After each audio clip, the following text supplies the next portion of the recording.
Hey les bambins, j'espère que vous allez bien, en tout cas moi ça va nickel. On se retrouve aujourd'hui pour une nouvelle vidéo sur la Champions League. Les 9 matchs qui vont se dérouler le 26 novembre sont les suivants. Slovan Bratislava contre le Milan AC, le Sparta de Prague contre l'Atlético de Madrid, Barcelone contre Brest. L'une des surprises françaises de cette compétition, Leverkusen contre Salzbourg, le Bayern de Munich contre le Paris Saint-Germain. Deuxième très belle affiche, très importante pour les Parisiens, l'Inter de Milan contre Leipzig. Manchester City contre le Feyenoord de Rotterdam, le Sporting du Portugal contre Arsenal et enfin les Boys de Berne contre l'Atalanta de Bergame. Rappelons que c'est déjà la 5e journée, donc cela commence à devenir très compliqué pour les équipes qui ne marquent pas de points. N'hésitez surtout pas à mettre vos pronostics, vos critiques positives ou négatives, votre petit pouce qui va bien. Et surtout, n'hésitez pas à rejoindre la communauté qui est en train de tutoyer tranquillement les 18 700. Merci encore. Avant de commencer l'analyse, on jette un coup d'œil sur le classement où une seule équipe pour l'instant en tête, c'est Liverpool avec 4 matchs, 4 victoires. 4 équipes sont à 10 points. Le Sporting du Portugal, Monaco, Brest et l'Inter de Milan. Donc même 2 clubs français dans les 5 premiers, c'est assez hallucinant. 6e, le FC Barcelone qui a égalité avec 2 autres équipes, Dortmund et Aston Villa avec 9 points.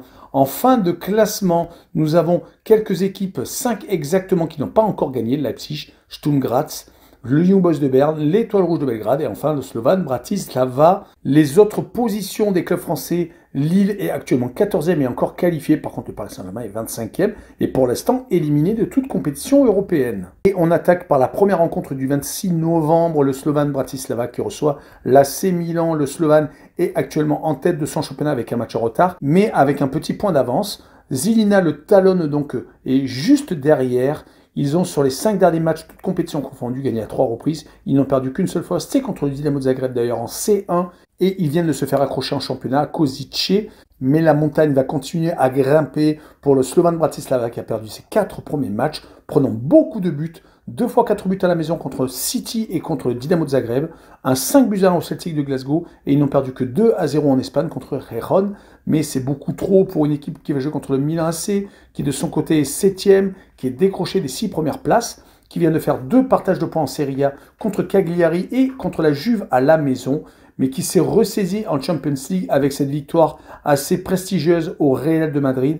Il reste même sur 2 victoires consécutives contre le Club de Bruges et contre les champions d'Europe en titre. Ils avaient très mal commencé en C1 avec 2 défaites contre Liverpool et le Bayer Leverkusen.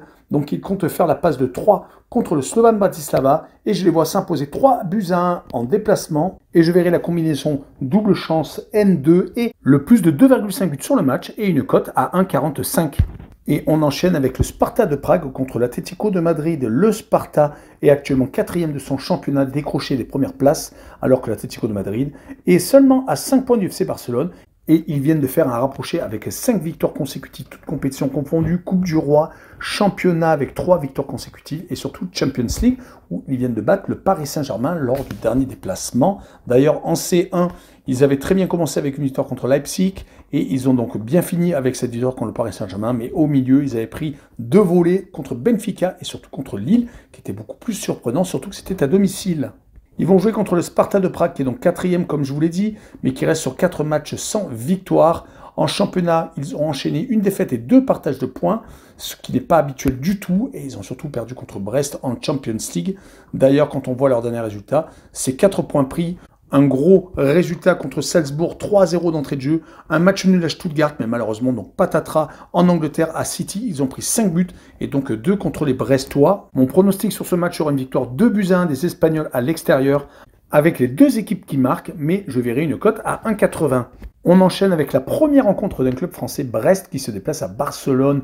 Qui aurait dit il y a 2 saisons que Brest allait rencontrer en C1 le FC Barcelone et surtout en position encore meilleure que le club catalan, car il se retrouve dans les 5 premiers avec 3 victoires et un match nul en C1. Il marche sur l'eau. Certes, les adversaires à part le Bayer Leverkusen étaient assez faibles, Salzbourg, Sturm Graz et également le Sparta de Prague, mais il fallait prendre toutes ces victoires. Mais ce qui est le plus contrastant, c'est surtout en championnat, ils ne s'en sortent pas. Ils sont 12e avec 13 points en 12 rencontres.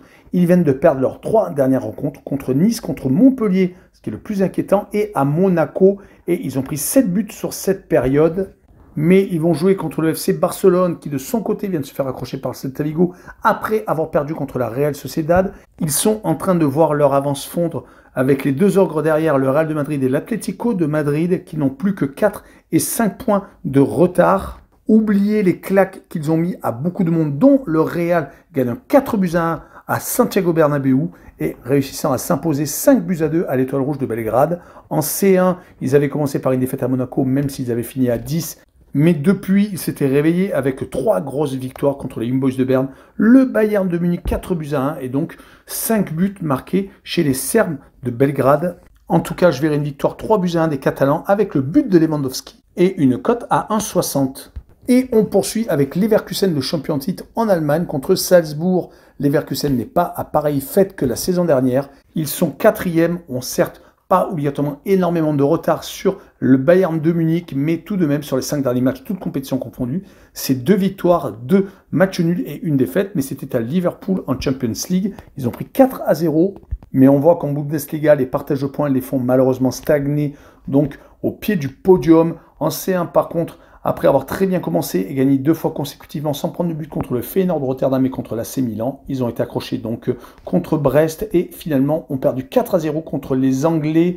Ils vont jouer contre Salzbourg qui est en perte de vitesse totale, qui avait tendance à truster la première place de son championnat national, mais cette année ils sont 6e et quand on voit qu'ils viennent de perdre leurs 2 derniers matchs contre Blauwils Leeds et également contre l'autre équipe de Linz ASK, c'est assez inquiétant, surtout que juste avant, ils avaient été accrochés par Graz, AK, donc attention, en Ligue des Champions, ils viennent certes de gagner à Feyenoord Rotterdam, mais sinon, juste avant, ils avaient perdu leurs 3 premiers matchs contre le Sparta de Prague, contre Brest et contre le Dynamo de Zagreb. À chaque fois, ils n'avaient pas marqué de but, donc c'est un sursaut qui fait du bien, en effet, mais sur ce match contre le Bayer Leverkusen, je les vois perdre 3-1.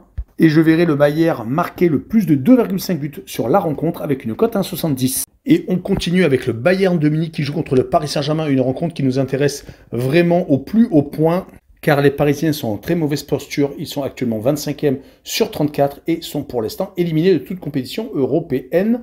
En C1, ils n'ont pas le même visage qu'en Ligue 1 où ils caracolent en tête, ils ont déjà 6 points d'avance sur Monaco et 9 sur l'OM qui est 3e. Les Parisiens sont même sur une très belle série de succès dans le championnat national car ils viennent de gagner leurs 5 derniers matchs, marquant beaucoup de buts en plus, 3 contre Toulouse, 4 contre Angers, 3 contre l'OM, 4 contre Strasbourg. Seul Lens n'a pris qu'un seul but, mais ils avaient été largement dominés. En C1, par contre, ce n'est pas la même chose. Ils n'ont gagné qu'une seule fois, c'était contre Rayron d'entrée de jeu. Et encore, il y a eu une erreur du gardien quasiment dans les arrêts de jeu. Ils se sont ensuite inclinés contre 2 monstres européens, Arsenal et l'Atlético de Madrid, même si les Madrilènes ont été franchement très moyens sur ce match-là. C'est un vrai miracle et un vrai hold-up qu'ils aient remporté la victoire au Parc des Princes. On rappellera que le Paris Saint-Germain a fait également match nul contre le PSV Eindhoven, même s'ils avaient également été très peu réalistes. C'est un peu d'ailleurs le mal en C1, alors qu'en championnat, c'est tout à fait le contraire. Du côté du Bayern de Munich, ils sont actuellement en tête et sont avec pas mal d'avance déjà, 6 points sur le deuxième, un peu d'ailleurs comme le Paris Saint-Germain, et ils ont 8 points d'avance sur le troisième. Leur situation avec les Parisiens est presque identique. Les Munichois dans l'épreuve Rennes avaient été extraordinaires lors du premier match, gagnant 9-2 dans une victoire historique contre les Dynamo de Zagreb. Puis ils se sont inclinés 2 fois consécutivement en Angleterre à Aston Villa et en Espagne contre le Barcelone de Lamine Yamal. Ils avaient donc été étriés 4-1. Ils se sont enfin rattrapés, gagnant 1-0 Benfica. Sur ce match-là, je vois bien 0-0 entre une équipe qui n'est pas réaliste et qui va peut-être essayer de fermer les écoutilles pour éviter de perdre une fois de plus. Et quand on voit que l'ogre allemand a eu énormément de mal à marquer contre Benfica, je verrai donc un match où il y aura moins de 3,5 buts sur la rencontre avec une cote à 1,75. Et on poursuit avec l'Inter de Milan contre Leipzig. Les Nerazzurri sont actuellement 3e à un petit point de Naples, mais tout est serré en tête du championnat italien car les 5 premiers sont en 1 point, c'est assez hallucinant. Les Interistes d'ailleurs ont loupé le coche contre Naples, le leader, faisant un but partout le 10 novembre avant la trêve internationale. Ils ont réussi par contre à gagner 5-0 assez facilement au Hellas Vérone, avec une fois de plus un doublé de Marcus Thuram, qui est totalement épanoui en Italie, ce qui n'est pas le cas en équipe de France. On rappellera que les Italiens n'ont pas encore pris de but pour l'instant en C1, faisant 0-0 lors du premier match à City, et ensuite enchaînant des victoires courtes contre les Young Boys de Berne et Arsenal, et une grosse victoire seulement contre l'Étoile Rouge de Belgrade. Ils vont jouer contre Leipzig, qui est actuellement 3e, donc à la même place que l'Inter. Ils ont 8 points de retard sur le Bayern de Munich et sont à 2 unités de l'Eintracht de Francfort. Leipzig est catastrophique en Ligue des Champions, 4 matchs, 4 défaites. C'est assez hallucinant de les voir aussi mal en points, ayant perdu contre l'Atlético de Madrid, contre Liverpool et également contre la Juve, alors qu'ils étaient à 11 contre 10 et menés 2-1, mais malheureusement, donc ils ont perdu 3-2 et finalement, leur dernier revers a été au Celtic de Glasgow, où ils se sont inclinés 3-1, assez logiquement. On notera tout de même qu'en championnat, ils restent sur 2 défaites et un match nul, donc ils sont vraiment en train de baisser la tête. Sur cette rencontre, je verrai les Nerazzurri s'imposer 2-0 et je verrai le plus de 1,5 but pour les Italiens à la maison et une cote à 1,47. On enchaîne avec Manchester City contre Feyenoord. Que se passe-t-il pour les hommes de Guardiola, qui sont seconds, certes, en Première Ligue, mais qui sont maintenant à 8 points du premier Liverpool et ils sont talonnés par Chelsea, Arsenal et Brighton. Ils viennent d'enchaîner 5 défaites consécutives. Après justement avoir enchaîné 5 victoires consécutives, ils ont donc commencé par une défaite contre Tottenham en League Cup. Il n'y a d'ailleurs pas eu de revanche lors de ce week-end car Tottenham est venu s'imposer 4-0 en Première Ligue, ce qui est hallucinant. En Première Ligue, ils ont également perdu à Bournemouth et également à Brighton, à chaque fois de 2-1. Et ils ont été étriés en Champions League contre le Sporting du Portugal, 4-1, dans l'un des derniers matchs d'Amorim à la tête de son équipe portugaise, avant de prendre d'ailleurs la tête de Manchester United ce week-end. Heureusement qu'en C1, ils ont 7 points sur 12 possibles. Cela leur permet d'être encore en course pour une qualification peut-être directe pour les 8e de finale. Mais en championnat, donc, cela commence à être très compliqué car Liverpool est en train de s'évader. Leur adversaire du soir, le Feyenoord Rotterdam, est actuellement 4e de son championnat. Il commence à être assez loin du PSV Eindhoven qui caracole en tête. Ils viennent tout de même de gagner 3 de leurs 4 derniers matchs, mais les 3 victoires ont été toutes en championnat contre l'AZ Alkmaar, Omniworld et également Heerenveen. Par contre, le revers a été à la maison contre Salzbourg en Champions League. D'ailleurs, en C1, c'est 2 victoires toutes à l'extérieur et 2 défaites toutes à la maison. Une assez lourde d'ailleurs contre le Bayer Leverkusen, 4-0. En tout cas, sur cette rencontre, je verrai bien une victoire seulement de 2-1 de Manchester City et je verrai les 2 équipes qui marquent avec une cote à 1,90. On continue avec le Sporting du Portugal contre Arsenal. Les Portugais sont en tête de leur championnat assez facilement, 6 points d'avance sur le FC Porto et 8 sur Benfica, même si les benfiquistes ont un match en retard. En tout cas, depuis le départ d'Amorim, ils n'ont pas flanché, même s'il n'y a eu qu'un match, et c'était en Coupe du Portugal contre une équipe amateur, où ils ont gagné 6-0. Mais si on voit les 10 derniers matchs, toutes compétitions confondues, c'est tout simplement quasiment parfait. 9 victoires consécutives et un match nul. C'était en Champions League contre le PSV Eindhoven à l'extérieur. D'ailleurs, en C1, c'est plutôt pas mal. 3 victoires contre Lille, Sturm Graz et contre City. 4-1, mais j'en ai dit un petit peu quelques mots avant. Et ils ont également donc accroché les Bataves, un but partout en déplacement. Ils vont jouer contre Arsenal qui de son côté vient de gagner 3-0 à la maison contre une équipe qui lutte avec eux pour le haut du classement, c'est-à-dire Nottingham Forest. Une énorme surprise certes. Ils viennent de mettre fin à une série de 3 matchs sans victoire avec 2 défaites, que ce soit Newcastle en Première Ligue et en Champions League à l'Inter de Milan.